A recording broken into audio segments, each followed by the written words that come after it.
Assalamualaikum warahmatullahi wabarakatuh. Jumpa lagi dengan Ibu Fathul.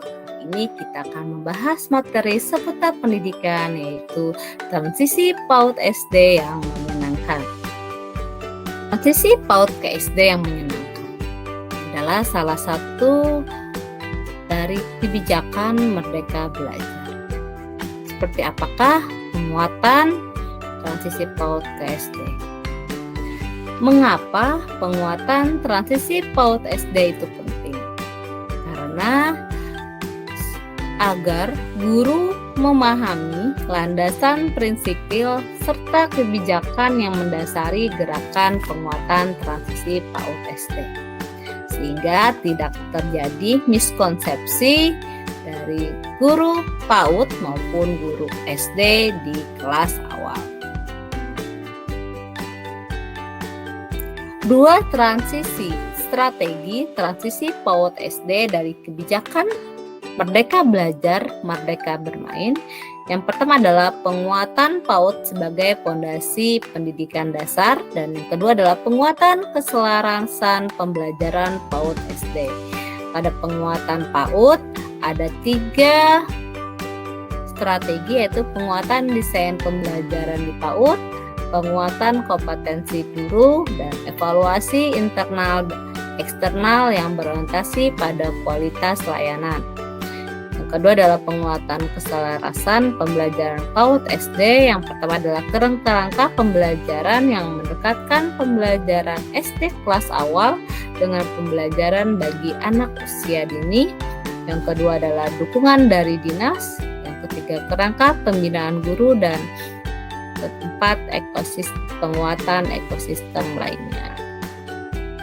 Seperti apakah strategi penguatan keselarasan pembelajaran PAUD SD? Kita akan membahas 3 strategi, yaitu tentang kebijakan tentang struktur pembelajaran, penambahan alat bantu, dan penguatan ekosistem. Kebijakan tentang struktur pembelajaran yang menguatkan keselarasan pembelajaran PAUD SD. Yang pertama adalah dari Permendikbudristek nomor 5 dan 7 tahun 2022 tentang standar kelulusan dan standar isi. Yang kedua adalah kurikulum merdeka, yaitu dari Permendikbudristek nomor 262/M/2020 tentang lingkup pembelajaran dan buku teks.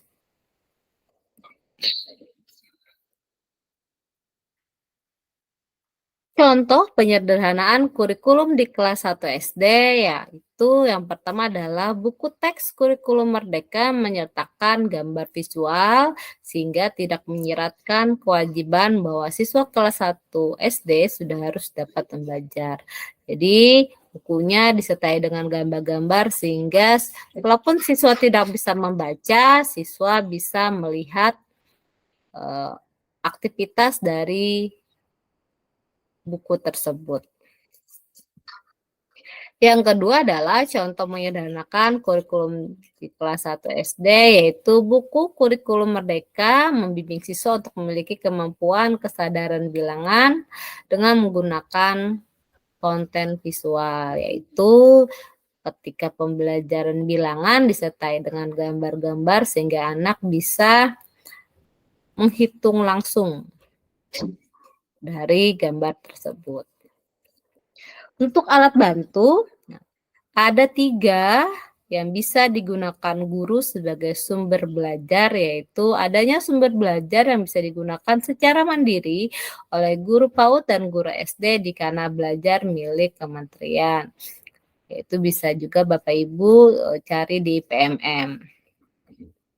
Yang kedua, adanya video inspirasi sebagai alat bantu guru dalam memahami konsep kunci. Jadi ada contoh video aksi nyata, contoh berbagi dari rekan guru lain, bisa menjadi contoh bagi Bapak Ibu dalam memahami pembelajaran. Yang ketiga adalah modul ajar serta contoh-contoh kegiatan yang dapat digunakan secara terpisah bagi guru yang ingin membangun perencanaan pembelajaran di kelas. Jadi Bapak Ibu bisa melihat contoh-contoh modul ajar, kegiatan yang bisa Bapak Ibu adaptasi. Nah, yang ketiga adalah penguatan ekosistem yaitu adanya kebijakan, yang kedua adanya forum komunikasi PAUD SD, dan yang ketiga adalah kampanye. Dari ketiga penguatan ekosistem ini, adanya kebijakan dari pemerintah, yaitu dari Permendikbud nomor 14 tahun 2018 tentang PPDB larangan tes calistung. Itu ketika penerimaan peserta didik baru dilarang untuk mentes anak calistung. Yang kedua adalah Surat Edaran tahun 2021 tentang keselarasan pembelajaran PAUD SD dan Surat Edaran awal tahun 2023 tentang kepada Satuan Pendidikan tentang transisi PAUD SD. Yang kedua adalah Forum Komunikasi PAUD SD, yaitu telah terbentuk Forum Komunikasi PAUD SD di 204 kabupaten kota. Jadi perwakilan guru SD dan guru PAUD telah mengikuti BINTEK dan diharapkan menjadi narasumber di forum komunikasinya di daerah masing-masing. Yang ketiga adalah kampanye.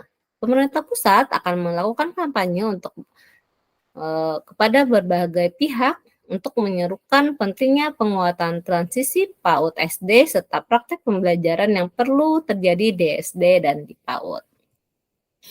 Nah, di sini ada 4 tangga dengan 4 karakteristik kemampuan anak yang berbeda-beda. Ananda A saat masuk SD tidak melalui PAUD. Begitu juga dengan Ananda B. Ananda C dan Ananda D saat masuk kelas 1 sudah melalui PAUD, tapi pondasinya mereka berbeda-beda.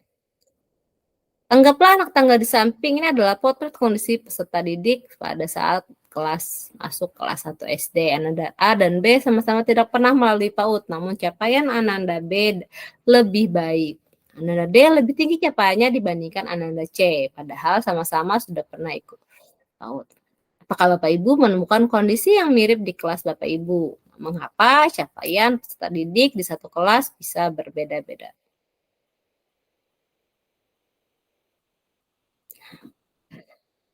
Hal yang melatar belakangi kenapa kondisi tersebut berbeda adalah laju perkembangan, kesempatan belajar, dan hak yang sama.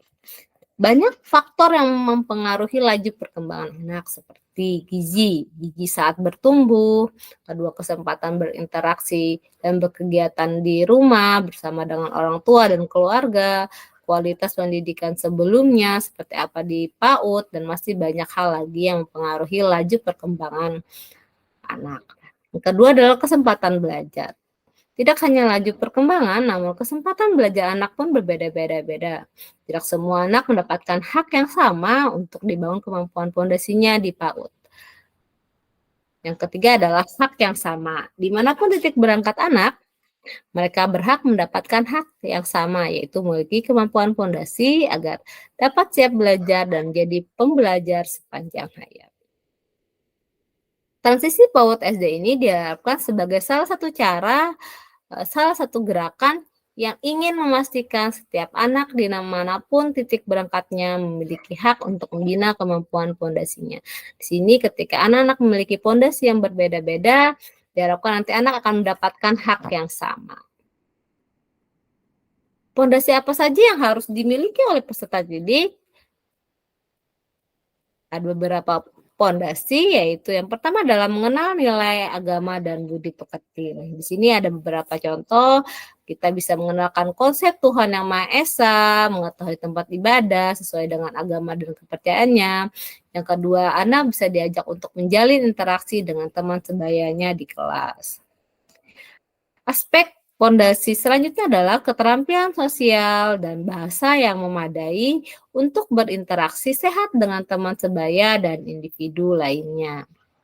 Jadi kita bisa mengajak anak untuk meminta tolong ketika meminta sesuatu, dan juga bisa mengucapkan maaf ketika berbuat salah, mengucapkan terima kasih ketika dibantu atau ditolong. Fondasi selanjutnya adalah kematangan emosi yang cukup untuk berkegiatan di lingkungan belajar, yaitu ketika anak diajak untuk menunggu. Yang kedua, anak diajak untuk memperhatikan kegiatan dengan waktu sesuai dengan usianya, diberi kesabaran, diajarkan kesabaran untuk mempertahankan perhatian pada suatu kegiatan. Selanjutnya adalah pemaknaan terhadap belajar yang positif, di mana kita bisa menanyakan perasaan siswa, apakah senang datang ke sekolah, terus mau mencoba memperbaiki pekerjaan jika terjadi kesalahan, anak diajak untuk mengajukan pertanyaan, diajak untuk mencari sesuatu atau ingin tahu sesuatu. Selanjutnya adalah pondasi pengembangan keterampilan motorik dan perawatan diri yang memadai untuk dapat berpartisipasi di lingkungan sekolah secara mandiri.